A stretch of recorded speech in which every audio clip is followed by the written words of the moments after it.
പ്രിയമുള്ളവരെ, വൺസിൻ്റെ മറ്റൊരു സെഷനിലേക്ക് ഞാൻ വീണ്ടും സ്വാഗതം. നമ്മൾ 2022 ഡിസംബർ മാസം നടന്ന KTU ക്വസ്റ്റ്യൻ പേപ്പർ കംപ്ലീറ്റ് ആയിട്ട് സോൾവ് ചെയ്തിട്ടുണ്ട്. അതിൻ്റെ 5 മൊഡ്യൂൾസിൻ്റെ ക്വസ്റ്റ്യൻസ് നമ്മൾ ഓൾറെഡി ഡിസ്കസ് ചെയ്തിട്ടുണ്ട്. സോ നമ്മൾ 2021 വർഷം KTU നടത്തിയ university question paper metallurgy and metal സയൻസിൻ്റെ ക്വസ്റ്റ്യൻ പേപ്പർ ഡിസ്കഷനാണ് ഈ വീഡിയോയിൽ നമ്മൾ നോക്കുന്നത്. സോ നോക്കാം, മൊഡ്യൂൾ 1ൻ്റെ 2021 ഡിസംബർ മാസം നടന്ന എക്സാമിൻ്റെ ക്വസ്റ്റ്യൻസ് ഏതൊക്കെയാണ്. സോ മൊഡ്യൂൾ 1ൻ്റെ സിലബസ് നോക്കിക്കഴിഞ്ഞാൽ നമ്മൾ നേരത്തെ പറഞ്ഞിട്ടുള്ളതാണ്. സോ ഈ ക്വസ്റ്റ്യൻ പേപ്പറിൽ മൊഡ്യൂൾ 1ൽ നിന്ന് ചോദിച്ചിരിക്കുന്നത് first explain the good electrical and thermal conductivity of metals with respect to their atomic bonding. അതായത് മെറ്റൽസിൻ്റെ electric and thermal conductivity explain ചെയ്യുക with respect to their atomic bonding. അടുത്തത് how polymorphism differ from allotropy. പോളിമോർഫിസവും അലോട്രോപ്പിയും തമ്മിലുള്ള വ്യത്യാസം എന്താണ്? So first ക്വസ്റ്റ്യനിലേക്ക് പോകാം. എന്താണ് what is the explain the electrical and thermal conductivity of metals with respect to their atomic bonding. So നമ്മൾ മെറ്റൽസ് എടുത്തു കഴിഞ്ഞാൽ മോസ്റ്റ്ലി മെറ്റൽസിൽ എന്താണ്? മെറ്റാലിക് ബോൺസ് ആണ്. എന്താണ് ഈ മെറ്റാലിക് ബോൺസ് എന്ന് പറഞ്ഞാൽ? മെറ്റൽസിൽ ധാരാളം വാലൻസ് ഇലക്ട്രോൺസ് ഉണ്ട്. മെറ്റൽസ് എടുത്തു കഴിഞ്ഞാൽ അതിൽ ധാരാളം വാലൻസ് ഇലക്ട്രോൺസ് ഉണ്ട്. സോ ഈ വാലൻസ് ഇലക്ട്രോണുകൾ ഇങ്ങനെ ആറ്റത്തിന് ചുറ്റും കാണാൻ പറ്റും നമുക്ക്. ഓക്കെ, സോ നമ്മൾ മൈക്രോസ്കോപ്പിക്കലി നോക്കിക്കഴിഞ്ഞാൽ നമുക്ക് ഒരു positive centre surrounded by electron cloud എന്നുള്ള രീതിയിലായിരിക്കും മെറ്റൽസിൻ്റെ അകത്തുള്ള ആറ്റങ്ങളുടെ അറേഞ്ച്മെൻറ്റ് കാണാൻ പറ്റുക. ഓക്കെ, സോ ഇങ്ങനെ ഉണ്ടാകുന്ന ബോണ്ട്, ഈ പോസിറ്റീവ് സെൻറ്ററും ഈ പറയുന്ന നെഗറ്റീവ് ഇലക്ട്രോൺ ക്ലൗഡും തമ്മിലുള്ള ആ അട്രാക്റ്റീവ് ഫോഴ്സ്, അതാണ് മെറ്റാലിക് ബോണ്ട് ഉണ്ടാക്കുന്നത്. ഓക്കെ, പോസിറ്റീവ് സെൻറ്ററും ന്യൂക്ലിയസ് ഉൾപ്പെടുന്ന പോസിറ്റീവ് സെൻറ്ററും അതിന് എറൗണ്ട് ആയിട്ടുള്ള ഈ പറയുന്ന ഫ്രീ ഇലക്ട്രോൺസും തമ്മിലുള്ള ആ ബോണ്ട്, അതാണ് എന്ത്? മെറ്റാലിക് ബോണ്ട് എന്ന് പറയുന്നത്. സോ മെറ്റൽസിൽ ഈ രീതിയിൽ ധാരാളം ഫ്രീ ഇലക്ട്രോൺസ് ഉള്ളത് കൊണ്ട് എന്ത് സംഭവിക്കും? നമ്മൾ ഒരു പൊട്ടൻഷ്യൽ ഡിഫറൻസ് കൊടുത്തു കഴിഞ്ഞാൽ ഈ ഇലക്ട്രോൺസ് എന്ത് ചെയ്യും? ഫ്ലോ ചെയ്യും. ഹയർ പൊട്ടൻഷ്യൽ റീജിയനിൽ നിന്ന് ലോവർ പൊട്ടൻഷ്യൽ റീജിയനിലേക്ക് ഇലക്ട്രോൺസ് എന്ത് ചെയ്യും? ഫ്ലോ ചെയ്യും. ഇങ്ങനെ ഫ്ലോ ഓഫ് ഇലക്ട്രോൺസ് ഉണ്ടാകുന്നതാണ് എന്ത്? നമ്മുടെ ഇലക്ട്രിസിറ്റി എന്ന് പറയുന്നത്, അല്ലെങ്കിൽ ഇലക്ട്രിക് കറണ്ട് എന്ന് പറയുന്നത്. സോ മെറ്റൽസിന് ഈ രീതിയിൽ വാലൻസ് ഇലക്ട്രോൺസ് ധാരാളം ഉള്ളത് കൊണ്ട് അതിനെന്തുണ്ടാവും? ഹയർ ആയിട്ടുള്ള ഇലക്ട്രിക്കൽ കണ്ടക്ടിവിറ്റി ഉണ്ടാവും. സിമിലർലി ഈ ഫ്രീ ഇലക്ട്രോൺസ് തന്നെയാണ് അതിൻ്റെ തെർമൽ കണ്ടക്ടിവിറ്റിക്ക് കാരണം എന്ന് പറയുന്നത്. ഓക്കെ, സോ മെറ്റൽസ് എന്ന് പറയുമ്പോൾ അതിനുള്ളത് മെറ്റാലിക് ബോണ്ടാണ്. മെറ്റാലിക് ബോണ്ട് എന്ന് പറഞ്ഞു കഴിഞ്ഞാൽ വേറെ ഒന്നുമില്ല, ഒരു positive centre surrounded by cloud of electrons ഉള്ളത് കൊണ്ട് ആ പോസിറ്റീവ് സെൻറ്ററും ആ ഇലക്ട്രോൺസിൻ്റെ നെഗറ്റീവ് ചാർജും തമ്മിലുള്ള ഒരു ബോണ്ടിങ്, അതിനാണ് മെറ്റാലിക് ബോണ്ട് എന്ന് പറയുന്നത്. ഈ മെറ്റാലിക് ബോണ്ട് ഈ മെറ്റൽസിൽ ധാരാളം ഫ്രീ ഇലക്ട്രോൺസ് ഉണ്ട്. ഫ്രീ ഇലക്ട്രോൺസ് നമ്മളൊരു പൊട്ടൻഷ്യൽ ഡിഫറൻസ് അപ്ലൈ ചെയ്ത് കഴിഞ്ഞാൽ ആ ഫ്രീ ഇലക്ട്രോൺസ് എന്ത് ചെയ്യുന്നു? അത് മൂവ് ചെയ്യുന്നു. ആ മൂവ്മെൻ്റ് ആണ് എന്തെന്ന് പറയുന്നത്? ഫ്ലോ ഓഫ് മൂവ്മെൻറ്റ് ഇലക്ട്രോൺസ് ആണ് എന്തെന്ന് പറയുന്നത്? ഇലക്ട്രിസിറ്റി എന്ന് പറയുന്നത്. സോ അതാണ് പറഞ്ഞിരിക്കുന്നത്. മെറ്റാലിക് ബോണ്ട് എന്ന് പറയുന്നതാണ് മെറ്റൽസിലും ആൻഡ് അലോയ്സിലാണ് കാണുന്നത്. Force of attraction that exist between metal ions and valence electrons. Okay, സെൻറ്ററിലുള്ള പോസിറ്റീവ് ആയിട്ടുള്ള മെറ്റൽ അയോണും വാലൻസ് ഇലക്ട്രോണും തമ്മിലുള്ള ആ ഫോഴ്സാണ് മെറ്റാലിക് ബോണ്ട് ഉണ്ടാക്കുന്നത്. Metallic elements with valence electrons not bound to particular atoms. ഇതിലെന്തുണ്ട്? വാലൻസ് ഇലക്ട്രോൺസ് ഉണ്ട്, അത് ഏതെങ്കിലും ഒരു പർട്ടിക്കുലർ ആറ്റവുമായിട്ട് ബൗണ്ട് ചെയ്തിട്ടില്ല. സോ എന്താണ്? ഫ്രീ ഇലക്ട്രോൺസ്, അല്ലെങ്കിൽ നമുക്ക് എന്ത് വിളിക്കാം? ഇലക്ട്രോൺ ക്ലൗഡ് എന്ന് വിളിക്കാം. Form around the remaining non valence electrons. എന്താണ്? ഇവിടെ ഒരു ഇലക്ട്രോൺ ക്ലൗഡ് ഫോം ചെയ്യുന്നു around the non valence electrons. വാലൻസ് electron അല്ലാതെ തന്നെ അതിൻ്റെ അകത്തുള്ള ഇന്നർ ഓർബിറ്റ്സിലൊക്കെ വേറെ ഇലക്ട്രോൺസ് ഉണ്ട്. സോ ഇതിൻ്റെയൊക്കെ പുറത്തായിട്ട് ഒരു ഇലക്ട്രോൺ ക്ലൗഡ് ഫോം ചെയ്യുന്നു. Electrostatic attraction between the positive ion and negative electrons forms the bond that is metallic bond. So metallic bond എന്താണെന്ന് നമ്മൾ ജസ്റ്റ് ഇവിടെ പറഞ്ഞിരിക്കുന്നത്. മെറ്റാലിക് ബോണ്ട് എന്ന് പറഞ്ഞു കഴിഞ്ഞാൽ ഈ പറയുന്ന പോസിറ്റീവ് ആയിട്ടുള്ള സെൻറ്ററും ഈ ഇലക്ട്രോൺ ക്ലൗഡും തമ്മിൽ ഉണ്ടാക്കുന്ന ആ ഇലക്ട്രോസ്റ്റാറ്റിക് ഫോഴ്സ് ഓഫ് അട്രാക്ഷൻ മൂലം ഉണ്ടാകുന്ന ബോണ്ടാണ്. നിങ്ങളപ്പോൾ 3 മാർക്കിൻ്റെ ക്വസ്റ്റ്യൻ ആണ്, നിങ്ങൾ ഇത്രയും പറഞ്ഞാൽ മതി. മെറ്റൽസിൽ എന്തുണ്ട്? ധാരാളം ഫ്രീ ഇലക്ട്രോൺസ് ഉണ്ട്. ഫ്രീ ഇലക്ട്രോൺസ് ഈ പറയുന്ന പോസിറ്റീവ് സെൻറ്ററിന് എറൗണ്ട് ആയിട്ട് ക്ലൗഡ് ചെയ്തേക്കാണ്. അത് നമ്മൾ ഇലക്ട്രോൺ ക്ലൗഡ് എന്ന് പറയും. സോ നമ്മളൊരു പൊട്ടൻഷ്യൽ ഡിഫറൻസ് കൊടുക്കുകയാണെങ്കിൽ അവിടെ എന്ത് ചെയ്യും, ഇലക്ട്രോൺ ക്ലൗഡ്, ഈ ഇലക്ട്രോൺസ് എന്ത് ചെയ്യും, ഹയർ പൊട്ടൻഷ്യൽ റീജിയനിൽ നിന്ന് ലോവർ പൊട്ടൻഷ്യൽ റീജിയനിലേക്ക് മൂവ് ചെയ്യും. ഇങ്ങനെയുള്ള ഈ മാസ് മൂവ്മെൻ്റ് ആണ് ഇലക്ട്രിസിറ്റി ഉണ്ടാക്കുന്നത്. സിമിലർലി തെർമൽ കണ്ടക്ടിവിറ്റിയും കാരണം ഈ പറയുന്ന large amount of electron cloud ആണ് എന്ന് പറയാം. അത്ര മാത്രം പറഞ്ഞാൽ മതി. 3 മാർക്കിൻ്റെ ക്വസ്റ്റ്യൻ ആണ്.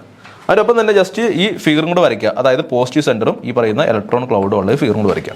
ഓക്കെ, അത്രയും ചെയ്ത് വെച്ച് കഴിഞ്ഞാൽ മാർക്ക് കിട്ടും. സോ അടുത്ത ക്വസ്റ്റ്യൻ എന്ന് പറഞ്ഞു കഴിഞ്ഞാൽ what is the difference between polymorphism and allotropy എന്താണെന്നുള്ളതാണ്. ആക്ച്വലി രണ്ടും ഏകദേശം സെയിം തന്നെയാണ്, പക്ഷേ ഡിഫറൻസ് ഉണ്ട്. ഡിഫറൻസ് എന്താണെന്ന് പറയാം. സോ പോളിമോർഫിസം എന്ന് പറയുന്നത് എന്താണ്? It is the ability of a solid material or solid material to exist in more than one form or crystal structure. എന്താണ്? മോർ ദാൻ വൺ ഫോമിൽ അല്ലെങ്കിൽ മോർ ദാൻ വൺ ക്രിസ്റ്റൽ സ്ട്രക്ചറിൽ exist ചെയ്യാനുള്ള ഒരു മെറ്റീരിയലിൻ്റെ എബിലിറ്റിനെ വിളിക്കുന്നവരാണെന്ത്? പോളിമോർഫിസം എന്ന് പറയുന്നത്. നമ്മളൊരു എക്സാമ്പിൾ പറയുകയാണെങ്കിൽ നമ്മൾ അയൺ എടുത്തു കഴിഞ്ഞാൽ, ഈ അയൺ ഓരോ ടെമ്പറേച്ചറിലും അതിന് ഓരോ ക്രിസ്റ്റൽ സ്ട്രക്ചർ ആയിരിക്കും. നോക്കാം, അതായത് അത് നോർമൽ റൂം ടെമ്പറേച്ചറിലൊക്കെ ആണെങ്കിൽ അതിന് ആൽഫ അയൺ എന്ന് പറയുന്ന സ്ട്രക്ചറാണ്. ഓക്കെ, അതിന് BCC സ്ട്രക്ചർ ആയിരിക്കും, ബോഡി സെൻറ്റേഡ് ക്യൂബിക് സ്ട്രക്ചർ ആയിരിക്കും. ഇനി അല്പം ഹയർ ടെമ്പറേച്ചറിലാണെങ്കിൽ ഒരു 912 ഡിഗ്രി സെൽഷ്യസ് കഴിഞ്ഞ് കഴിഞ്ഞാൽ അത് ഗാമ അയൺ ആണ്. നമ്മുടെ അയൺ എന്ന് പറയുന്നത് അതിൻ്റെ സ്ട്രക്ചർ മാറും, അതിൻ്റെ അകത്തുള്ള ക്രിസ്റ്റലിൻ്റെ സ്ട്രക്ചർ മാറും. അത് ഗാമ അയൺ എന്ന് പറയുന്ന പുതിയ സ്ട്രക്ചറിലേക്ക് മാറും.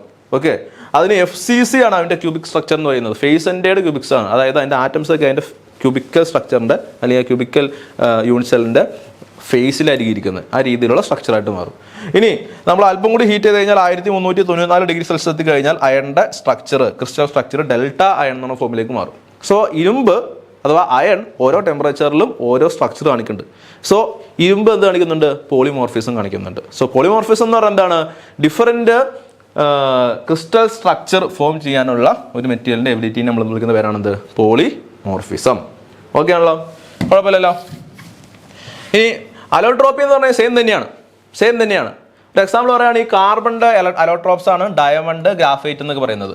ഓക്കെ, ഇതെന്താണ്? ഡിഫറൻറ്റ് ക്രിസ്റ്റൽ സ്ട്രക്ചർ ഫോം ചെയ്യാനുള്ള എബിലിറ്റി തന്നെയാണ് ഈ അലോട്രോപ്പി എന്ന് പറയുന്നത്. പക്ഷേ ഡിഫറൻസ് എന്താണെന്ന് പറഞ്ഞു കഴിഞ്ഞാൽ both polymorphism and allotropy means the same, but allotropy is reserved for pure elements. Allotropy എന്ന് പറയുന്നത് നമ്മൾ പ്യുവർ എലമെന്റ്സിന്റെ കേസിൽ മാത്രം പറയുന്നൊരു കാര്യമാണ്. എന്നാൽ പോളിമോർഫിസം എന്ന് പറഞ്ഞു കഴിഞ്ഞാൽ അലോയ്സിന്റെ കേസിൽ നമ്മൾ പറയുന്ന കാര്യമാണ്. ഓക്കെ, സോ പ്യുവർ എലമെന്റ്സുമായി അസോസിയേറ്റ് ചെയ്തിരിക്കുന്ന ടേമാണ് അലോട്രോപ്പി എന്ന് പറയുന്നത്. നമ്മുടെ പോളിമോർഫിസം എന്ന് പറയുന്നത് മോസ്റ്റ്ലി അലോയ്സുമായിട്ട് അസോസിയേറ്റ് ചെയ്തിരിക്കുന്ന ഒരു ടേമാണ്. ഓക്കെ, അത്ര ഡിഫറൻസ് ഉള്ളൂ. രണ്ടും എന്താണ്? Exhibition of various crystal structure, different crystal structure show ചെയ്യുന്ന പ്രോപ്പർട്ടിനെ വിളിക്കുന്നവരാണ് ബോത്ത് പോളിമോർഫിസം ആൻഡ് അലോട്രോപ്പി. കാർബണിന്റെ 2 അലോട്രോപ്സ് ആണ് ഡയമണ്ട്, ഗ്രാഫൈറ്റ്. അതിന്റെ ക്രിസ്റ്റൽ സ്ട്രക്ചറാണ് കാണിച്ചിരിക്കുന്നത്. അത് നിങ്ങളൊന്നും പഠിക്കേണ്ട ആവശ്യമില്ല, ജസ്റ്റ് ഞാൻ കാണിക്കാൻ വേണ്ടി മാത്രം സ്ലൈഡിൽ ഉൾപ്പെടുത്തിയെന്നുള്ളൂ. കുഴപ്പമില്ലല്ലോ. സോ ആ ക്വസ്റ്റിന് തീർന്നു. 3 മാർക്കിന് 2 ക്വസ്റ്റ്യൻസ്. നമുക്ക് ഇനി ഈ ചാപ്റ്ററിൽ നിന്ന് ചോദിച്ചിരിക്കുന്ന 2021 ഡിസംബർ മാസം ചോദിച്ചിരിക്കുന്ന essay ക്വസ്റ്റ്യൻസ് എന്തൊക്കെയാണെന്ന് നോക്കാം. മൊഡ്യൂൾ 1 നിന്ന്. So first question, define coordination number and atomic packing factor. Very important ആണ്. 2022 ക്വസ്റ്റ്യൻ പേപ്പർ വീഡിയോ കണ്ട ആൾക്കാർക്ക് അറിയാം. ആ ക്വസ്റ്റ്യനിലും ഈ ചോദിച്ചിട്ട് എന്താണ് കോർഡിനേഷൻ നമ്പർ എന്താണ്, ഈ പറയുന്ന ആറ്റോമിക് പാക്കിംഗ് ഫാക്ടർ എന്താണെന്ന് ചോദിച്ചിട്ടുണ്ട്. സോ രണ്ടാമത്തെ ക്വസ്റ്റ്യൻ എന്താണ്? Estimate the effective number of atoms, coordination number and atomic packing factor of HCP crystal structure. Hexagonal close packing crystal സ്ട്രക്ചറിന്റെ effective number of atoms, coordination number, atomic packing factor, ഇതെല്ലാം എന്ത് ചെയ്യുക? Explain ചെയ്യുക. എത്ര മാർക്കാണ് നോക്കി? 14 മാർക്കാണ്. 14 മാർക്ക്. വെരി ഇമ്പോർട്ടൻ്റ് ആണ്. എല്ലാ കൊല്ലം ചോദിക്കുന്ന ക്വസ്റ്റ്യൻസ് ആണ്. ഓക്കെ, അപ്പോൾ നമുക്ക് ആൻസർ ചെയ്യാം. എന്താണെന്ന് നോക്കാം. എന്താണ് കോർഡിനേഷൻ നമ്പർ, അതുപോലെ എന്താണ് ആറ്റോമിക് പാക്കിംഗ് ഫാക്ടർ? 3 മാർക്കിൻ്റെ ക്വസ്റ്റ്യൻ ആണ്. ജസ്റ്റ് ഡെഫിനേഷൻ മാത്രം പറഞ്ഞാൽ മതിയാവും. എന്താണ് കോർഡിനേഷൻ നമ്പർ? സിമ്പിളായിട്ട് പറയുകയാണെങ്കിൽ it is the number of nearest neighbours, number of nearest neighbouring atoms. ഒരു ആറ്റത്തിൻ്റെ ഏറ്റവും അടുത്ത് എത്ര ആറ്റംസ് ഇരിക്കുന്നുണ്ട്, അതാണ് കോർഡിനേഷൻ നമ്പർ. ഓക്കെ, ഡെഫിനേഷൻ ഇതാണ്. Coordination number is the number of atoms or ions immediately surrounding a central atom in a crystal structure. ഒരു central atom എടുത്തു കഴിഞ്ഞാൽ അതിൻ്റെ ഏറ്റവും അടുത്ത് എത്ര ആറ്റങ്ങളുണ്ട് എന്നുള്ളതാണ് എന്ത്? കോർഡിനേഷൻ നമ്പർ എന്ന് പറയുന്നത്. ഓക്കെ, ഇനി ആറ്റോമിക് പാക്കിംഗ് ഫാക്ടർ എന്താണ്? ഇത് 2022 വർഷവും ചോദിച്ചിരിക്കുന്ന ക്വസ്റ്റ്യൻ ആണ്. എന്താണ് അതിന് വിളിക്കുന്നത്? മറ്റൊരു പേരാണെന്ത്? പാക്കിംഗ് എഫിഷ്യൻസി, അല്ലെങ്കിൽ മറ്റൊരു പേരാണെന്ത്? പാക്കിംഗ് ഫ്രാക്ഷൻ, ഇതെന്ന് പറഞ്ഞാൽ എന്താണ്? It is the fraction of volume in a crystal structure that is occupied by the constituent atoms. ഒരു ക്രിസ്റ്റൽ സ്ട്രക്ചർ എടുത്തു കഴിഞ്ഞാൽ അതിൻ്റെ എന്തുമാത്രം വോളിയത്തിൽ ഈ പറയുന്ന കോൺസ്റ്റിറ്റ്യുവന്റ് ആറ്റംസ് ഉണ്ട് എന്നുള്ളതാണ് ആറ്റോമിക് പാക്കിംഗ് ഫാക്ടർ. ഓക്കെ, ഒരു ക്രിസ്റ്റൽ സ്ട്രക്ചറിൻ്റെ വോളിയം എടുത്തു കഴിഞ്ഞാൽ അതിൽ എന്തുമാത്രമാണ് ആറ്റങ്ങൾ ഒക്യുപ്പൈ ചെയ്യുന്നത് എന്നുള്ളതാണ് എന്ത് ഈ പറയുന്ന ആറ്റോമിക് പാക്കിംഗ് ഫാക്ടർ എന്ന് പറയുന്നത്. ഇത് ഡയമെൻഷണൽ ക്വാണ്ടിറ്റി ആണ്. ഇതിൻ്റെ വാല്യൂ എപ്പോഴും എന്തായിരിക്കും? ഒന്നിനേക്കാൾ താഴെയായിരിക്കും. ഓക്കെ, ഇനി നമ്മൾ ഈ ആറ്റോമിക് പാക്കിംഗ് ഫാക്ടർ കാൽക്കുലേറ്റ് ചെയ്യുമ്പോൾ നമ്മൾ ഈ ആറ്റങ്ങൾ എന്താണ്? Assumed that atoms are rigid spheres. ആറ്റങ്ങൾ റിജിഡ് ആയിട്ടുള്ള സ്ഫെറിക്കൽ ഷേപ്പിലുള്ള ആറ്റങ്ങളാണ്. അതാണ് അതിൻ്റെ ഷേപ്പ് എന്നാണ് നമ്മൾ അസ്യൂം ചെയ്തിരിക്കുന്നത്. Okay, so the radius of the spheres is taken to be the maximum value such that the atoms do not overlap. ആറ്റത്തിൻ്റെ റേഡിയസുകൾ മാക്സിമം വാല്യൂ, അതായത് എല്ലാം കൂട്ടിമുട്ടിയാണ് ഇരിക്കുന്നത്, എല്ലാ ആറ്റങ്ങളും ജസ്റ്റ് ടച്ച് ചെയ്യുന്ന രീതിയിലാണ് ഇരിക്കുന്നത് എന്ന് അസ്യൂം ചെയ്തിട്ടാണ് നമ്മൾ ഈ പറയുന്ന ആറ്റോമിക് പാക്കിംഗ് ഫാക്ടർ കണ്ടുപിടിക്കുന്നത്. ഓക്കെ, നമ്മളിതിൻ്റെ ഫിഗറുകൾ വരുന്നുണ്ട്, അപ്പോൾ വളരെ വ്യക്തമായിട്ട് എന്താണെന്ന് മനസ്സിലാവും. ആറ്റോമിക് പാക്കിംഗ് ഫാക്ടർ എന്താണെന്ന് പറഞ്ഞു കഴിഞ്ഞാൽ അത്ര ഓർത്തിരിക്കുക. എന്താണ്? It is the fraction of volume in a crystal structure that is occupied by the constituent atoms. അത്ര മാത്രം ഓർത്തിരുന്നാൽ മതി. ഡെഫിനിഷൻ മാത്രം പഠിച്ചാൽ മതി. 3 മാർക്കിൻ്റെ ക്വസ്റ്റ്യൻ ആണ്. ഓക്കെ, അടുത്ത ക്വസ്റ്റ്യനിലേക്ക് പോയി കഴിഞ്ഞാൽ മോഡ്യൂൾ 1 നിന്ന് നമ്മൾ കോർഡിനേഷൻ നമ്പർ എന്താണ്, ആറ്റോമിക് പാക്കിംഗ് ഫാക്ടർ എന്താണെന്ന് പറഞ്ഞു. അടുത്ത എന്താണ്? Estimate the effective number of atoms, coordination number and atomic packing factor of HCP crystal structure എന്നാണ് ചോദിച്ചിരിക്കുന്നത്. 14 മാർക്കിൻ്റെ ക്വസ്റ്റ്യൻ ആണ്. എങ്ങനെ ചെയ്യുന്നത് നോക്കാം. So HCP hexagonal close packing, അതിൻ്റെ സ്ട്രക്ചറാണ് ഈ കാണിച്ചിരിക്കുന്നത്. Hexagonal close packing. ഓക്കെ, ഈ ജോമെട്രിനെ വിളിക്കുന്നത് എന്താ? ഹെക്സഗൺ ആണ്. സോ ഇതിൻ്റെ അകത്ത് ആറ്റങ്ങൾ ഇരിക്കുന്ന നോക്കിയേ. ഇതിൻ്റെ അപ്പർ എഡ്ജ് ഉണ്ടാ, ഈ ഹെക്സഗണിൻ്റെ മുകളിലൊരു ഹെക്സഗൺ ഉണ്ട്, 6 വശമുള്ള ഈ ജാമതി രൂപം, അതിനെ ഹെക്സഗൺ എന്ന് പറയും. സോ ഓക്കെ, ഈ ഹെക്സഗണിൻ്റെ ഓരോ മൂലയിലും ഒന്നുണ്ട്, ഓരോ ആറ്റങ്ങളുണ്ട്. ശരിയല്ലേ? അല്ലേ? ഒരാറ്റം, 2 ആറ്റം, 3, 4, 5, 6. സിമിലർലി സെൻറ്ററിലും ഉണ്ട് അല്ലേ? അതുപോലെ തന്നെ ഇവിടെ ഉണ്ടാവും ഇതുപോലെ 6 ഇവിടെ 6 ഉണ്ട്, 6 സെൻറ്ററിൽ 7 അല്ലേ? സോ ഇവിടെ 7 ഉണ്ട്, ഇവിടെ 7 ഉണ്ട് അല്ലേ? ഇവിടെ നോക്കിയേ, ഇവിടെ ഈ സെൻറ്ററിലായിട്ട് 3 ഉണ്ടാവും. ഓക്കെ, 3 ആറ്റങ്ങൾ. സോ ഹെക്സഗണൽ ക്രിസ്റ്റൽ സ്ട്രക്ചർ എടുത്തു കഴിഞ്ഞാൽ മൊത്തം ഇത്ര ആറ്റങ്ങൾ കാണാൻ പറ്റും. Okay, number of atoms per unit cell എന്ന് പറഞ്ഞാൽ എത്രയാണ്? ഒരു യൂണിറ്റ് സെല്ലിൽ എത്ര ആറ്റങ്ങൾ വരും എന്ന് നോക്കാം. ഓക്കെ, ഈ ആറ്റം എന്ന് പറഞ്ഞു കഴിഞ്ഞാൽ അതിൻ്റെ 1/6 മാത്രമാണ് ഈ യൂണിറ്റ് സെല്ലുള്ളൂ. ഈ ആറ്റത്തിൻ്റെ 1/6 മാത്രമാണ് ഈ യൂണിറ്റ് സെല്ലുള്ളൂ. ശരിയല്ലേ? ആ സമയത്ത് ഈ നടുക്കുള്ള ആറ്റം കണ്ട, ഈ എഡ്ജിലിരിക്കുന്ന നടുക്കുള്ള ആറ്റം, ഇതിൻ്റെ 1/2 മാത്രമേ ഈ യൂണിറ്റ് സെല്ലുള്ളൂ. അതുപോലെ തന്നെ ഈ ഇന്നർ ആയിട്ടുള്ള ഈ കറക്റ്റ് സെൻറ്ററിലിരിക്കുന്ന 3 ആറ്റങ്ങളുണ്ടാ, റെഡ് കളറിലുള്ളത്, അത് കംപ്ലീറ്റ് ആയിട്ട് ആ യൂണിറ്റ് സെല്ലുണ്ട്. So number of atoms per unit cell അതിനെ കാൽക്കുലേറ്റ് ചെയ്യുന്നത് നോക്കാം. ഓക്കെ, സോ കോർണറിലുള്ള ആറ്റങ്ങൾ, each corner share 1/6 of an atom. അതായത് ഈ കോർണറിലുള്ള ഈ ആറ്റങ്ങളൊക്കെ എന്താണ്? 1/6 മാത്രമേ, അതിൻ്റെ 1/6 മാത്രമേ ഓരോ യൂണിറ്റ് സെല്ലിലേക്കും കോൺട്രിബ്യൂട്ട് ചെയ്യുന്നുള്ളൂ. ശരിയല്ലേ? സോ എത്ര കോർണർ നോക്കിയേ, മുകളിൽ 6 കോർണർ, താഴെ 6 കോർണർ അല്ലേ? ഓരോ കോർണറിലും 1/6 ആണ് ഒരു യൂണിറ്റ് സെല്ലിലേക്ക് കോൺട്രിബ്യൂട്ട് ചെയ്യുന്നത്. സോ 1/6 ഇൻറ്റു മൊത്തം എത്ര കോർണർ ഉണ്ട്? 12 കോർണർ ഉണ്ട്. മുകളിൽ 6, താഴെ 6. So 1/6 into 12 equal to 2. അതായത് ആ കോർണറിലുള്ള എല്ലാ ആറ്റങ്ങളും കൂടി 2 ആറ്റംസ് ആണ് വരുന്നത് അല്ലേ, പെർ യൂണിറ്റ് സെല്ല്. ഇനി each faces have 1/2 of the atom. Okay, ഈ ഫേസ്, മുകളിലുള്ള ഫേസ് ഉണ്ട്, അതുപോലെ തന്നെ സിമിലർലി താഴെ ഒരു ഫേസ് ഉണ്ട്, നമുക്ക് കാണാൻ പറ്റത്തില്ല. മുകളിലുള്ള ഈ ഫേസിലുള്ള ഈ ആറ്റം ഈ യൂണിറ്റ് സെല്ലിലേക്ക് എന്തുമാത്രം കോൺട്രിബ്യൂട്ട് ചെയ്യുന്നുണ്ട്? അതിൻ്റെ പകുതി മാത്രമേ ഈ യൂണിറ്റ് സെല്ലിലേക്ക് വരുന്നുള്ളൂ. ബാക്കി പകുതി വേറെ യൂണിറ്റ് സെല്ലിലേക്കാണ് പോകുന്നത്. സോ 2 ഫേസ് ആറ്റംസ് ഉണ്ട്, ഈ ഫേസിലും ആറ്റംസ് ഉണ്ട്. ആ ആറ്റത്തിൻ്റെ 1/2 ആണ് ഈ യൂണിറ്റ് സെല്ലിലേക്ക് കോൺട്രിബ്യൂട്ട് ചെയ്യുന്നത്. So 1/2 into 2 equal to 1. അതായത് ഇവിടെയും വരുന്ന ആ 2 ആറ്റങ്ങൾ കൂടി ചേർന്ന് ഒരൊറ്റ ആറ്റം ആണ് ഈ യൂണിറ്റ് സെല്ലിലേക്ക് കോൺട്രിബ്യൂട്ട് ചെയ്യുന്നത്. സോ 2 ഫേസിലുള്ള ആറ്റങ്ങൾ കൂടി ചേർന്നിട്ട് ഒരാറ്റമായിട്ട് മാറും. അതുപോലെ ഈ സെൻറ്ററിൽ 3 ആറ്റംസ് ഉണ്ട്, അത് കംപ്ലീറ്റ് ആയിട്ട് ഈ യൂണിറ്റ് സെല്ലിൻ്റെ അകത്ത് തന്നെ ഉള്ളതാണ്, അത് ഷെയർ ചെയ്യപ്പെടുന്നില്ല. So 3 atoms at the centre layer, 3 ആറ്റങ്ങളെ കോൺട്രിബ്യൂട്ട് ചെയ്യും. സോ ടോട്ടൽ നോക്കിയേ, കോർണറിലുള്ള എല്ലാം കൂടി 2 ആറ്റങ്ങൾ വരും, അതുപോലെ തന്നെ ഫേസിലുള്ള 2 കൂടി 1 വരും, അതുപോലെ എന്ത് ചെയ്യും, കറക്റ്റ് സെൻറ്ററിലുള്ള 3 വരും. 2 1 3 3 3 6. So number of atoms per unit cell എത്രയാണ്? 6 ആണ് in case of hexagonal close packing. Okay അല്ലേ? സോ അത് കഴിഞ്ഞു. ഇനി അടുത്ത് കോർഡിനേഷൻ നമ്പർ. കോർഡിനേഷൻ നമ്പർ എന്ന് പറഞ്ഞു കഴിഞ്ഞാൽ അത് 12 ആണ്. 12 കാണിക്കുക 12 എന്നുള്ളത്. അത് എങ്ങനെയാണ് 12 വന്നതെന്ന് വെച്ച് കഴിഞ്ഞാൽ, നമ്മൾ സപ്പോസ് ഈ സെൻറ്ററിലുള്ള ഈ ആറ്റം എടുക്കുന്നത് വിചാരിക്കാം, അതാണ് ഈ കാണിച്ചിരിക്കുന്നത്. ഓക്കെ, അതിന് ചുറ്റും എത്ര ആറ്റംസ് നോക്കിയേ, ഈ ആറ്റം എടുത്തു കഴിഞ്ഞാൽ അതിന് ചുറ്റും ഒന്നുണ്ട് 1 2 3 4 5 6, ചുറ്റും 6 ഉണ്ട്. ആ 6 ഈ കാണിച്ചിരിക്കുന്നത്, ഉണ്ടോ? ഈ 6.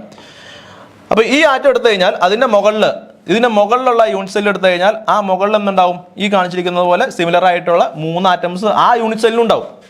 സോ ആ 3 ആറ്റംസ് ആണ് ഈ കാണിച്ചിരിക്കുന്നത്. സിമിലർലി താഴെയുള്ള ഈ 3 ആറ്റംസ് ആണ് ഈ കാണിച്ചിരിക്കുന്നത്. സോ 1 2 3 4 5 6 പ്ലസ് മുകളിലുള്ള 3 പ്ലസ് താഴെയുള്ള ഈ 3, മൊത്തത്തിലായി 12. ഇതാണ് കോർഡിനേഷൻ നമ്പർ എന്ന് പറയുന്നത്. അതായത് ഈ സെൻറ്ററിലുള്ള ഈ ആറ്റം എടുത്തു കഴിഞ്ഞാൽ അതിൻ്റെ ഏറ്റവും അടുത്തായിട്ട് ഏകദേശം 12 ആറ്റങ്ങളുണ്ട്. അതാണ് എന്ത്, കോർഡിനേഷൻ നമ്പർ എന്ന് പറയുന്നത്. കുഴപ്പമില്ലല്ലോ. ഇനി അടുത്തെന്താ ചോദിച്ചിരിക്കുന്നത്, ആറ്റോമിക് പാക്കിംഗ് ഫാക്ടർ എത്രയാണെന്ന് ചോദിച്ചിരിക്കുന്നത്. സോ ആറ്റോമിക് പാക്കിംഗ് ഫാക്ടർ കാണുന്നതിന് മുമ്പ് ഒരു കാര്യം കൂടി പറയാം. ആറ്റോമിക് റേഡിയസ്, ഇവിടുത്തെ ആറ്റോമിക് റേഡിയസ് എത്ര വരും? ആറ്റോമിക് റേഡിയസ് എന്ന് പറയുന്നത് half the distance between the centre of 2 neighbouring atoms ആയിരിക്കും. ഓക്കെ, അതായത് ഇപ്പോൾ 2 നൈബറിങ് ആറ്റംസ് എടുക്കുകയാണ്, 2 അടുത്തടുത്തുള്ള ആറ്റം, അതിൻ്റെ സെൻറ്റർ തമ്മിലുള്ള ഡിസ്റ്റൻസ് ഇതാണ്. അത് നമ്മൾ എ എന്ന് വിളിക്കാമെന്ന് വിചാരിക്കാം. എ എന്ന് വിളിക്കുകയാണ്. ആറ്റോമിക് റേഡിയസ് എന്ന് പറഞ്ഞാൽ എന്താണ്? സെൻറ്ററിൽ നിന്ന് ഈ ആറ്റത്തിൻ്റെ ഈ സർഫസ് വരെയുള്ള ദൂരമാണ്. അത് എത്രയായിരിക്കും? എയുടെ പകുതി ആയിരിക്കും അല്ലേ? ആറ്റോമിക് റേഡിയസ് എന്ന് പറഞ്ഞു കഴിഞ്ഞാൽ എന്തായിരിക്കും? ഈ 2 നെയ്ബറിങ് ആറ്റത്തിൻ്റെ സെൻറ്റർ തമ്മിലുള്ള ദൂരം ഡിവൈഡഡ് ബൈ 2 ആയിരിക്കും. അല്ലെങ്കിൽ ഇവിടെ ഈ എ എന്ന് പറഞ്ഞാൽ എന്തായിരിക്കും? 2 ആറ്റങ്ങളുടെ സെൻറ്റർ തമ്മിലുള്ള ദൂരത്തിലായിരിക്കും 2 ടൈംസ് ഓഫ് റേഡിയസ് ആയിരിക്കും. അതാണ് ഈ എഴുതിയിരിക്കുന്നത്. ഓക്കെ, കുഴപ്പമില്ലല്ലോ. അതാണ് ആറ്റോമിക് റേഡിയസ് എന്ന് പറയുന്നത്. ഇനി നമ്മുടെ അടുത്ത് ചോദിച്ചിരിക്കുന്നത് ആറ്റോമിക് പാക്കിംഗ് ഫാക്ടർ തന്നെ കണ്ടുപിടിക്കണമെന്നാണ്. അപ്പോൾ അതുകൊണ്ട് നോക്കാം. So atomic packing factor for HCP. So ഇതൊരു HCP ക്രിസ്റ്റൽ സ്ട്രക്ചറാണ്. നമ്മൾ തൊട്ട് മുമ്പ് കണ്ടില്ലേ, ഇതിനെ തന്നെ നമ്മൾ അല്പം കൂടി സിമ്പിളായിട്ട് റെപ്രസെൻറ്റ് ചെയ്തേക്കുവാണ്. മുകളിൽ നോക്കിയേ 6 ആറ്റംസ് ഉണ്ടോ? 1 2 3 4 5 6. സെൻറ്ററിൽ ഒരു ആറ്റം ഉണ്ട്. അതുപോലെ തന്നെ താഴത്തെ ഫേസിൽ ഇങ്ങനെ 6 ആറ്റംസ് ഉണ്ട് കേട്ടോ. 6 ആറ്റംസ് സെൻറ്ററിൽ ആറ്റം ഉണ്ട്. ഈ 2ൻ്റെ നടുക്കായിട്ട് 3 ആറ്റംസ് ഈ രീതിയിൽ അറേഞ്ച് ചെയ്തിട്ടുണ്ട്. സോ അതാണ് HCP ക്രിസ്റ്റൽ സ്ട്രക്ചർ എന്ന് പറയുന്നത്. കുഴപ്പമില്ലല്ലോ. ഇനി ഇതിൻ്റെ ഈ ഡിസ്റ്റൻസ്, അതായത് ഈ ഹൈറ്റ്, അതായത് താഴത്തെ ഹെക്സഗണും മുകളിലത്തെ ഹെക്സഗണും തമ്മിലുള്ള ഡിസ്റ്റൻസ് അഥവാ സി, ആ സി എന്ന് പറഞ്ഞു കഴിഞ്ഞാൽ 1.633 ഓഫ് എ ആയിരിക്കും. എ എന്ന് പറയുന്നത് എന്താണ്? 2 നൈബറിങ് ആയിട്ടുള്ള ആറ്റങ്ങളുടെ സെൻറ്റർ തമ്മിലുള്ള ദൂരമാണ് എ എന്ന് പറയുന്നത്. സോ എയുടെ 1.633 ടൈംസ് ആയിരിക്കും സി എന്ന് പറയുന്നത്, അഥവാ 2 ഹെക്സഗണൽ ഫേസ് തമ്മിലുള്ള ഹൈറ്റ് എന്ന് പറയുന്നത്. അത് നിങ്ങൾ കണ്ടുപിടിക്കാം. Okay, number of atoms per unit cell എത്രയാണ് നമ്മൾ കണ്ടുപിടിച്ചിട്ടുണ്ട്. Number of atoms per unit cell 6 atoms ആണ്. നമ്മൾ തൊട്ട് മുമ്പത്തെ സ്ലൈഡിൽ അത് പറഞ്ഞിരുന്നു അല്ലേ? Number of atoms in HCP unit cell. Volume of the HCP unit cell നമ്മൾ കണ്ടുപിടിക്കാൻ പോവാണ്. Volume of the HCP unit cell. ഇതാണെന്ത് HCP യൂണിറ്റ് സെൽ എന്ന് പറഞ്ഞു കഴിഞ്ഞാൽ, hexagonal close packing unit cell എന്ന് പറഞ്ഞു കഴിഞ്ഞാൽ ഇതാണ്. ഇതിൻ്റെ വോളിയം എങ്ങനെ കണ്ടുപിടിക്കുന്നത്? ഏതൊരു ജോമെട്രീൻ്റെയും വോളിയം എന്ന് പറഞ്ഞാൽ എന്താ? വോളിയം എന്ന് പറഞ്ഞു കഴിഞ്ഞാൽ അതിൻ്റെ ബേസ്, ഇതിൻ്റെ ബേസ് എന്താ? ഹെക്സാഗൺ അല്ലേ? അപ്പോൾ ബേസ് ഇൻറ്റു ഈ ഹൈറ്റ് ചെയ്താൽ പോരെ. അപ്പോൾ ഈ ഹെക്സാഗണിൻ്റെ ഏരിയ ഇൻറ്റു ഹൈറ്റ്, അതാണ് volume of the unit cell എന്ന് പറഞ്ഞു കഴിഞ്ഞാൽ. So volume of the unit cell is equal to area of the hexagonal face into height of the hexagon അല്ലേ? ശരിയല്ലേ? ഓക്കെ, ഇനി ഏരിയ ഓഫ് ദിസ് ഹെക്സഗൺ എന്ന് പറഞ്ഞാൽ എന്താ? ഈ ഹെക്സഗൺ ഞാൻ ഇവിടെ കാണിച്ചേക്കാട്ടാ. മുകളിലിരിക്കുന്ന ഈ ഹെക്സഗൺ ഈ കാണിച്ചിരിക്കുന്നതാണ്. ഈ ഹെക്സഗൺ എന്ന് പറഞ്ഞാൽ എന്താ നോക്കി? അത് എത്ര ട്രയാങ്കിൾസ് കൂടി ചേർന്നാണ്? 6 ട്രയാങ്കിൾസ് കൂടി ചേർന്നല്ലേ? അപ്പോൾ ഈ 6 ട്രയാങ്കിൾസിൻ്റെ ഏരിയ കൂട്ടിയാൽ പോരെ? അല്ലെങ്കിൽ 6 ഇൻറ്റു ഈ ഒരു ട്രയാങ്കിളിൻ്റെ ഏരിയ കണ്ടാൽ പോരെ? ഓക്കെ, 6 ഇൻറ്റു ഒരു ട്രയാങ്കിളിൻ്റെ ഏരിയ കണ്ടാൽ മതി. അപ്പോൾ അതാണ് area of the hexagonal face is equal to area of each triangle into 6. Okay, area of each triangle into 6. ഇപ്പോൾ നോക്കാം, നമുക്ക് ഓരോ ട്രയാങ്കിളിലെ ഇനി ഏരിയ കാണാൻ പോകണം. അതിന് 6 വെച്ച് മൾട്ടിപ്ലൈ ചെയ്ത് കഴിഞ്ഞാൽ നമുക്ക് എന്ത് കിട്ടും? താഴെയുള്ള ഈ എക്സ്റ്റേണൽ ഫേസിൻ്റെ ഏരിയ കിട്ടും. ആ ഏരിയ നമ്മൾ എന്ത് ചെയ്യുന്നു? ഈ ഹൈറ്റ് വെച്ച് മൾട്ടിപ്ലൈ നമുക്ക് എന്ത് കിട്ടും? ഈ volume of the unit cell കിട്ടും. So area of the triangle എന്ന് പറഞ്ഞു കഴിഞ്ഞാൽ, ഈ ട്രയാങ്കിളിൻ്റെ ഏരിയ എന്താണ്? Area of the triangle equation നമുക്കറിയാം എന്താണ്? ½ BH ആണ് അല്ലേ? ഇവിടെ ബേസ് എന്ന് പറഞ്ഞാൽ എന്താണ്? എ ആണ്. അല്ലേ? എച്ച് എന്ന് പറഞ്ഞാൽ എന്താണ്? ഈ ഡിസ്റ്റൻസ് ആണ്. സോ ഹാഫ് എ എച്ച് എന്ന് വരും. ഇനി ഈ ഹൈറ്റ് അതിനെ കാണുന്നത്, ഈ ഹൈറ്റ് എന്ന് പറഞ്ഞു കഴിഞ്ഞാൽ a√3/2 ആണ്. a√3/2. അതെന്തുകൊണ്ടാ? നമ്മൾ ചെറിയ ക്ലാസ്സിൽ പഠിച്ചിട്ടുണ്ടാവും, ചിലർക്ക് അറിയായിരിക്കും, ചിലർ മറന്നു പോയിട്ടുണ്ടാവും. ചെറിയ ക്ലാസ്സിൽ നമുക്കറിയാം, അതായത് ഒരു ഇക്വിലാറ്ററൽ ട്രയാങ്കിളിൻ്റെ ഏരിയ അതിനെയാണ്. ഇക്വിലാറ്ററൽ ട്രയാങ്കിളിൻ്റെ ഏരിയ √3a²/4 ആണ് അല്ലേ? ഇക്വിലാറ്ററൽ ട്രയാങ്കിളിൻ്റെ ഏരിയ √3a²/4 ആ. a². ജനറലി ഒരു ട്രയാങ്കിൾ ഏരിയയുടെ ഇക്വേഷൻ എന്താണ്? ഹാഫ് BH ആണ് അല്ലേ? Half into base into height. ഒരു ഇക്വിലാറ്ററൽ ട്രയാങ്കിൾ എടുക്കുകയാണ് A. ഓക്കെ, അതിൻ്റെ ബേസ് എന്താ? ഏരിയ. അതിൻ്റെ ഹൈറ്റ് എന്താ? എച്ച്. സോറി, ബേസ് എന്ന് പറഞ്ഞു കഴിഞ്ഞാൽ A into H. So half AH = √3a²/4 നമുക്ക് എടുക്കാൻ പാടില്ലേ? ഇതിൽ നിന്ന് ഹൈറ്റിൻ്റെ വാല്യൂ കണ്ടെത്തിക്കേ. എന്ത് വരും? ഈ എയും ഈ a² വെട്ടിപ്പോയി, ഈ 2ഉം ഈ 4ഉം വെട്ടിപ്പോയിട്ട് ഒരു 2 വന്നു. ബാലൻസ് H = എന്ത് വരും? √3a/2 എന്ന് വന്നില്ലേ അല്ലേ? സോ നമുക്ക് ഹൈറ്റിന് പകരം √3a/2 എന്ന് കൊടുക്കാം, അല്ലെങ്കിൽ a√3/2 എന്ന് കൊടുക്കാം. Okay, so area of the hexagon = ഇത് ചെയ്യുമ്പോൾ നമുക്ക് എന്ത് കിട്ടും? Area of the hexagon = 6 into ഈ പറയുന്ന വാല്യൂ. ഇതെന്താ? a² √3/4 അല്ലേ? 6 ഇൻറ്റു a² √3/4 എന്ന് കിട്ടി. അപ്പോൾ ഏരിയ ഓഫ് ദി എക്സേൺ കണ്ടെത്തി. ഇനി എന്ത് ചെയ്യണം? Volume of the HCP crystal structure ആണ്. അതിനെ വോളിയം കാണുന്നത് ഈ ഹെക്സഗണിന്റെ ഏരിയ ഇൻറ്റു ഈ ഹൈറ്റ് ചെയ്താൽ പോരെ. So volume of the HCP = ഹെക്സഗണിന്റെ ഏരിയ ഇൻറ്റു C എന്ന് പറയുന്നത് എന്താ? ഈ ഹൈറ്റ്. ഓക്കെ, നമുക്ക് എന്ത് കിട്ടും? ഹെക്സഗണിന്റെ ഏരിയ ഇൻറ്റു C എന്താണെന്ന് ഏറ്റവും ആദ്യം പറഞ്ഞിരുന്നു, 1.633a. Okay, so area of the volume of the HCP unit cell നമുക്ക് കണ്ടുപിടിച്ചു. നമുക്ക് എന്നാ കണ്ടുപിടിക്കേണ്ടത്? ആറ്റോമിക് പാക്കിംഗ് ഫാക്ടർ ആണ്. ആറ്റോമിക് പാക്കിംഗ് ഫാക്ടർ എന്ന് പറഞ്ഞാൽ എന്താണ്? Volume of the atoms in a unit cell divided by volume of what? The unit cell. ഇനി വോളിയം ഓഫ് ദി ആറ്റംസ് എന്ന് പറഞ്ഞാൽ എന്തായിരിക്കും? വോളിയം ഓഫ് ദി ആറ്റംസ്, ഇവിടെ എത്ര ആറ്റംസ് ഉണ്ടെന്ന് പറയണേ? 6 ആറ്റംസ് ഉണ്ട് ഒരു യൂണിറ്റ് സെല്ല്. നമ്മൾ പറഞ്ഞിരുന്നു number of atoms per unit cell എത്രയാണ്? 6 ഇൻറ്റു ഒരാറ്റം എന്ന് പറഞ്ഞാൽ എന്താ? ഒരു സ്ഫിയറാണ്. ഞാൻ പറഞ്ഞിരുന്നു ആറ്റോമിക് പാക്കിംഗ് ഫാക്ടർ കണ്ടുപിടിക്കുമ്പോൾ ആറ്റങ്ങൾ നമ്മൾ സ്ഫിയർ ആയിട്ടാണ് കൺസിഡർ ചെയ്യുന്നത്. സോ 6 ഇൻറ്റു സ്ഫിയറിൻ്റെ വോളിയം എന്താണ്? 4/3 π ഇൻറ്റു r³ എന്നല്ലേ അല്ലേ?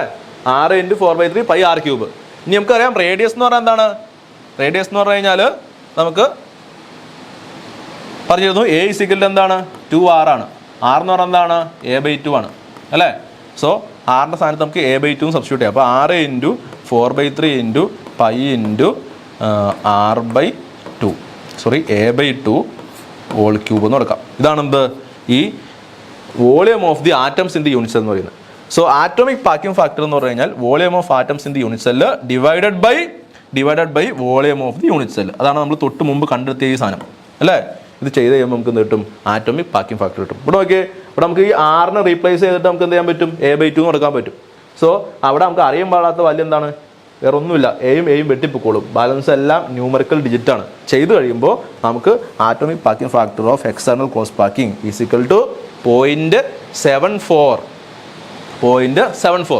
സോ ഈ വാല്യൂ പഠിച്ചോളണം. ഇത് ഇമ്പോർട്ടൻ്റ് ആണ്. നിങ്ങൾക്ക് PSC എക്സാം ഒക്കെ എഴുതുവാണെങ്കിലും ഇത് ഇമ്പോർട്ടൻ്റ് ആണ്. ഈ വാല്യൂ ഡയറക്റ്റ് ആയിട്ട് ഒരു മാർക്കിന് ചോദിക്കാറുണ്ട്. So atomic packing factor of external cross packing structure is 0.74 ആണ്. കുഴപ്പമില്ലല്ലോ. സോ ഇതാണ് 14 മാർക്കിൻ്റെ ക്വസ്റ്റ്യൻ ആണ്. അപ്പോൾ ഇത്രയും കാര്യങ്ങൾ പറയണം. ആറ്റോമിക് പാക്കിംഗ് ഫാക്ടർ എത്രയാണെന്ന് ഡിറൈവ് ചെയ്യണം. അതുപോലെ number of atoms per unit സെല്ലിൽ എങ്ങനെ വന്നതെന്ന് പറയണം. അതുപോലെ കോർഡിനേഷൻ നമ്പർ എത്രയാണെന്ന് പറയണം. എല്ലാം പറയണം. 14 മാർക്ക് ഈസി ആയിട്ട് സ്കോർ ചെയ്യാൻ പറ്റും. ഇത് എല്ലാ കൊല്ലവും റിപ്പീറ്റ് ആയിട്ട് ചോദിക്കുന്ന ഒരു ക്വസ്റ്റ്യൻ ആണ് കേട്ടോ. മിക്ക കൊല്ലങ്ങളിൽ ചോദിക്കുന്ന ക്വസ്റ്റ്യൻസ് ആണ്. അതുകൊണ്ട് അത് കളയരുത്. ഓക്കെ, ഇനി അടുത്ത ക്വസ്റ്റ്യൻ എന്താണെന്ന് നോക്കാം. Explain the procedure to find Miller indices for a plane. 4 mark. എന്താണ് മില്ലർ ഇൻഡൈസസ് കണ്ടുപിടിക്കാനുള്ള പ്രൊസീജിയർ എക്സ്പ്ലെയിൻ ചെയ്യുക. 4 മാർക്കിൻ്റെ question. Find the Miller indices of the following planes. ഈ 2 പ്ലെയിൻ ഉണ്ട്. വളരെ സിമ്പിൾ ക്വസ്റ്റ്യൻ ആണ്. 8 മാർക്കിൻ്റെ ക്വസ്റ്റ്യൻ ആണ്. പക്ഷേ വളരെ സിമ്പിൾ. 5 മിനിറ്റ് നമുക്ക് ആൻസർ ചെയ്യാൻ പറ്റും. എങ്ങനെയാണ് ഈ താഴെയുള്ള 2 പ്ലെയിനുകളുടെ മില്ലർ ഇൻഡൈസസ് കണ്ടെത്താം? അതുപോലെ തന്നെ വാട്ട് ആർ ഇക്വലന്റ് പ്ലെയിൻസ്. 2 മാർക്കിൻ്റെ ക്വസ്റ്റ്യൻ ആണ്. എങ്ങനെ ചെയ്ത് നോക്കാം. So explain the procedure to find Miller indices of a plane. So Miller indices എന്ന് പറഞ്ഞാൽ എന്താണ്? മില്ലർ ഇൻഡൈസ് ഡെഫിനിഷൻ എന്താണ്? They are symbolic vector representation for the orientation of an atomic plane. എന്താണ്? Symbolic vector representation of orientation of atomic plane in a crystal lattice and are defined as the reciprocals of the fractional intercepts. Okay, ഇതെന്ന് പറഞ്ഞാൽ എന്താണ്? Vector representation of atomic planes അല്ലെങ്കിൽ vector representation for the orientation of atomic planes. ഇനി ഇതന്നെ കണ്ടുപിടിക്കുന്നത് it is the reciprocal of fractional intercept. എന്താണ് ഈ fractional intercept എന്നുള്ളത് നമ്മൾ ഇത് ചെയ്യുമ്പോൾ മനസ്സിലാവും. ഓക്കെ, ഇത് എങ്ങനെയാണ് കണ്ടുപിടിക്കുന്നത് നമ്മൾ പഠിക്കാനുണ്ട് നമുക്ക്. ഇനി മില്ലർ ഇൻഡൈസസ് എന്ന് പറഞ്ഞു കഴിഞ്ഞാൽ അത് കണ്ടുപിടിക്കാൻ 3 സ്റ്റെപ്പുള്ള സ്റ്റെപ്പ് ഏതൊക്കെയാണ് ചോദിച്ചിരിക്കുന്നത്? 4 മാർക്കിന്റെ ക്വസ്റ്റ്യൻ. 3 സ്റ്റെപ്പുള്ള. ഒന്ന്, ഡിറ്റർമൈൻ ദി ഇന്റർസെപ്റ്റ്സ്. ഒന്ന്, determine the intercept. 2, take the reciprocals. 3, ഈ fraction is the result, multiply each by the denominator of the smallest fraction. എന്താണ്? ഫസ്റ്റ് നമ്മൾ എന്ത് ചെയ്യണം? ഇന്റർസെപ്റ്റ് കണ്ടുപിടിക്കണം. അതായത് ഒരു പ്ലെയിനും ഓരോ പ്ലെയിനും അതിൻ്റെ എക്സ് വൈ ഇസഡ് ആക്സുമായിട്ട് ഇന്റർസെപ്റ്റ് ചെയ്യും, കൂട്ടിമുട്ടും. അങ്ങനെ ഏത് വാല്യൂവിലാണ് ഏത് പോയിന്റിലാണ് കൂട്ടിമുട്ടുന്നത് ആ വാല്യൂസ് നമ്മൾ ഏതൊക്കെയാണ് കണ്ടുപിടിക്കുക. നമ്മൾ ഇതിൻ്റെ ഒരു പ്രോബ്ലം ചെയ്യുന്നുണ്ട്. തൊട്ടടുത്ത് എന്താണ് പ്രോബ്ലം ആണ്. അപ്പോൾ അതിൽ വ്യക്തമായിട്ട് മനസ്സിലാവും. അപ്പോൾ ഫസ്റ്റ് സ്റ്റെപ്പ് എന്ന് പറഞ്ഞാൽ എന്താണ്? ഇന്റർസെപ്റ്റ്സ് ഏതൊക്കെയാണെന്ന് കണ്ടുപിടിക്കുക. രണ്ടാമത്തെ സ്റ്റെപ്പ് എന്താണ്? Take the reciprocals of the intercept. ആ ഇന്റർസെപ്റ്റ്സിന്റെ റെസിപ്രോക്കലാണ് വാ. ഓക്കെ, ഇന്റർസെപ്റ്റ് വാല്യൂസിന്റെ റെസിപ്രോക്കലാണ് വാ. മൂന്നാമത് എന്താണ്? ഈ ഫ്രാക്ഷൻ ഈസ് ദി റിസൾട്ട്. നമ്മളിങ്ങനെ റെസിപ്രോക്കൽ ചെയ്യുമ്പോൾ ഫ്രാക്ഷൻ ആണ് വരുന്നതെങ്കിൽ നമ്മൾ എന്ത് ചെയ്യണം? ഈച്ച് നമ്പേഴ്സ് നമ്മൾ എന്ത് ചെയ്യണം? Denominator of the smallest fraction വെച്ചിട്ട് എന്ത് ചെയ്യണം? മൾട്ടിപ്ലൈ ചെയ്യാം. ഏറ്റവും സ്മോളസ്റ്റ് ഫ്രാക്ഷൻ ഏതാണോ അതിന്റെ ഡിനോമിനേറ്റർ എടുത്തിട്ട് ഓരോ നമ്പറിനോട് മൾട്ടിപ്ലൈ കളയാം. ഓക്കെ, അപ്പോൾ നമുക്കൊരു ഫ്രാക്ഷൻ ഇല്ലാത്തൊരു ന്യൂമറിക്കൽ 3 ഡിജിറ്റ് കിട്ടും. സോ ഇങ്ങനെയാണ് നമ്മൾ എന്ത് ചെയ്യുന്നത്? ഈ പറയുന്ന മില്ലർ ഇൻഡൈസസ് കണ്ടെത്തുന്നത്. ഓക്കെ, ഇനി ഇതിന്റെ പ്രോബ്ലം ചെയ്യുമ്പോൾ നമുക്ക് വളരെ വ്യക്തമായിട്ട് മനസ്സിലാവും. അടുത്ത പ്രോബ്ലമാണ്. ക്വസ്റ്റ്യൻ ഇതാണ്. 2 പ്ലെയിൻ തന്നിട്ടുണ്ട് ക്വസ്റ്റ്യനിൽ. 2 പ്ലെയിൻ. ഈ 2 പ്ലെയിൻസിന്റെ മില്ലർ ഇൻഡൈസസ് കണ്ടെത്തുക. ഓരോന്നിനും എന്താണ്? 4 മാർക്കാണ്. ഇത്രയും ചെയ്ത് കഴിഞ്ഞാൽ 4 മാർക്ക് കിട്ടുന്നത്. ഓക്കെ, ഇത്രയും ചെയ്ത് കഴിഞ്ഞാൽ വീണ്ടും 4 മാർക്ക്, 8 മാർക്ക് ഓൾറെഡി കയ്യിൽ വരും. അപ്പോൾ എങ്ങനെയാണെന്ന് നോക്കാം. നമ്മുടെ ക്വസ്റ്റ്യനിലെ ഫസ്റ്റ് പ്ലെയിൻ എന്താ? ഇതാണ് അല്ലേ, ഫസ്റ്റ് പ്ലെയിൻ. അപ്പോൾ ഈ പ്ലെയിൻ എക്സ് ആക്സിസും വൈ ആക്സും ഇസഡ് ആക്സുമായിട്ട് ഇന്റർസെപ്റ്റ് ചെയ്തിരിക്കുന്നത് എവിടെയാണെന്ന് നോക്കുക. നോക്കിയേ, ഇതാണ് എക്സ് ആക്സിസ്, ഇതാണ് വൈ ആക്സിസ്, ഇതാണ് ഇസഡ് ആക്സിസ്. സോ എക്സ് ആക്സുമായിട്ട് ഇത് എന്താണ്? അറ്റ് 1 ഇന്റർസെപ്റ്റ് ചെയ്തേക്കുക. ക്വസ്റ്റ്യനിലുണ്ട്.